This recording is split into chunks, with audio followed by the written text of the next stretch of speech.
Good morning student. আজকের ক্লাসে আমি তোমাদের ফ্রেজ আর ক্লজের মধ্যে ডিফারেন্সটা বোঝাবো।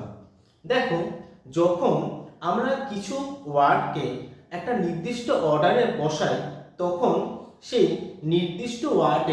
নির্দিষ্ট অর্ডারে বসে থাকা ওয়ার্ডগুলো ফ্রেজ তৈরি করতে পারে, ক্লজ তৈরি করতে পারে, কিংবা সেটা একটা সেন্টেন্সও হতে পারে। এই যে ফ্রেজ এটা হচ্ছে গ্রুপ অফ ওয়ার্ডসের সব থেকে ছোট ইউনিট। এবারে চলো দেখে নিই ফ্রেজ আর ক্লজ এই দুটোর মধ্যে কি ডিফারেন্স থাকে।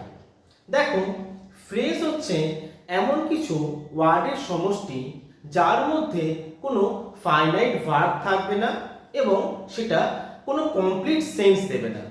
ফ্রেজ হচ্ছে এমন কিছু ওয়ার্ডের সমষ্টি যার মধ্যে কোনো ফাইনাইট ভার্ব থাকবে না এবং সেটা কোনো কমপ্লিট সেন্সও দেবে না। দেখো, আমি লিখেছি ফ্রেজের ক্ষেত্রে নো ফাইনাইট ভার্ব আর কমপ্লিট সেন্স ক্লজ, অর্থাৎ ফ্রেজে আমরা কোনো কমপ্লিট সেন্স পাবো না। এবারে ফাইনাইট ভার্বটা কি? ফাইনাইট ভার্ব মানে সেই সমস্ত ভার্ব যে ভার্বগুলো বাক্যে ব্যবহার করা সাবজেক্ট আর টেন্সের সাথে পরিবর্তনশীল। ফ্রেজ মানে কিন্তু সেখানে কোনো ফাইনাইট ভার্ব থাকবে না। দেখো, আমি এখানে লিখেছি আ বিউটিফুল সানরাইজ।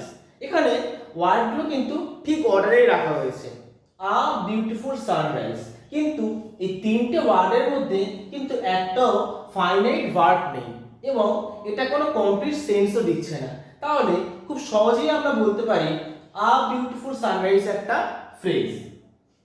দেখো, লিখেছি a letter from my maternal uncle. A letter from my maternal uncle. দেখো, এখানে অনেকগুলোই কিন্তু ওয়ার্ড রয়েছে। A letter from my maternal uncle, এতগুলো ওয়ার্ড আছে, কিন্তু এর মধ্যে কিন্তু একটাও ফাইনাইট ভার্ব নেই। যেহেতু ফাইনাইট ভার্ব নেই, এই এতগুলো ওয়ার্ড থাকা সত্ত্বেও কিন্তু এটাকে আমরা ফ্রেজই বলবো। ঠিক আছে। আরেকটা দেখো, every nook and corner of my room. Nook and corner মানে আনাচে কানাচে, মানে সব দিকটায়। Every nook and corner of my room. Similarly এখানেও দেখো, every nook and corner of my room, কোনো ফাইনাইট ভার্ব নেই, কোনো কমপ্লিট সেন্স দিচ্ছে না।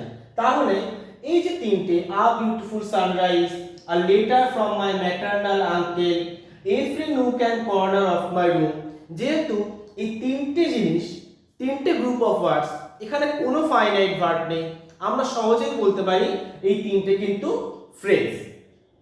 তারপরে দেখো, আমি বলেছি ক্লজ। ক্লজ মানে কিন্তু তাতে ফাইনাইট ভার্ব অবশ্যই থাকবে। যদি কোনো গ্রুপ অফ ওয়ার্ডসে ফাইনাইট ভার্ব না থাকে, সেটা কিন্তু কখনোই ক্লজ হতে পারবে না। কোনো গ্রুপ অফ ওয়ার্ডসে ফাইনাইট ভার্ব না থাকলে সেটা কখনোই ক্লজ হতে পারবে না। তাহলে এবং এটা কমপ্লিট সেন্সটা, এটা মজার বিষয় হলো কমপ্লিট সেন্স ক্লজে থাকতেও পারে আবার নাও থাকতে পারে। সেই জন্য ক্রস আর রাইট দুটো সাইনে কিন্তু আমি দিয়েছি। এবার দেখো, এক্সাম্পলের ক্ষেত্রে when she called me, এখানে কমপ্লিট সেন্স তো আসছে না, যখন সে আমাকে ফোন করেছিল, কিন্তু দেখো এখানে একটা ফাইনাইট ভার্ব আছে কল। তাহলে এটাকে কিন্তু আমরা when she called me, এটাকে কিন্তু আমরা ক্লজই বলবো। আবার দেখো, লিখেছি before they arrive. Before they arrive, দেখো এখানে অ্যারাইভ ওয়ার্ডটা আছে, অর্থাৎ এখানে একটা ফাইনাইট ভার্ব কিন্তু রয়েছে। তাহলে কিন্তু এই দুটো কিন্তু ক্লজ, কিন্তু এদের মধ্যে কমপ্লিট সেন্সটা কিন্তু আসছে না। অন্যদিকে দেখো, উপরে আমি একটা বাক্য লিখেছি I know Rahul for his intelligence. I know Rahul for his intelligence.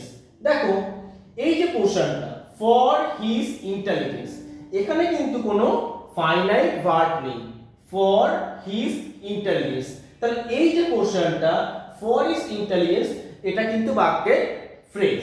অন্যদিকে আই নো রাহুল, নো যেহেতু একটা ভার্ব আছে, এটা কিন্তু বাক্যের ক্লজ। কিন্তু দেখো, এই আই নো রাহুল, আমি রাহুলকে চিনি, এটা কিন্তু একটা কমপ্লিট সেন্সও দিচ্ছে। অর্থাৎ ক্লজের ক্ষেত্রে কমপ্লিট সেন্স থাকতেও পারে আবার নাও থাকতে পারে, কিন্তু যদি সেটা ক্লজ হয় তাতে কিন্তু একটা ফাইনাইট ভার্ব অবশ্যই থাকবে। আশা করি তোমাদেরকে আমি ফ্রেজ আর ক্লজের ডিফারেন্সটা বোঝাতে পেরেছি।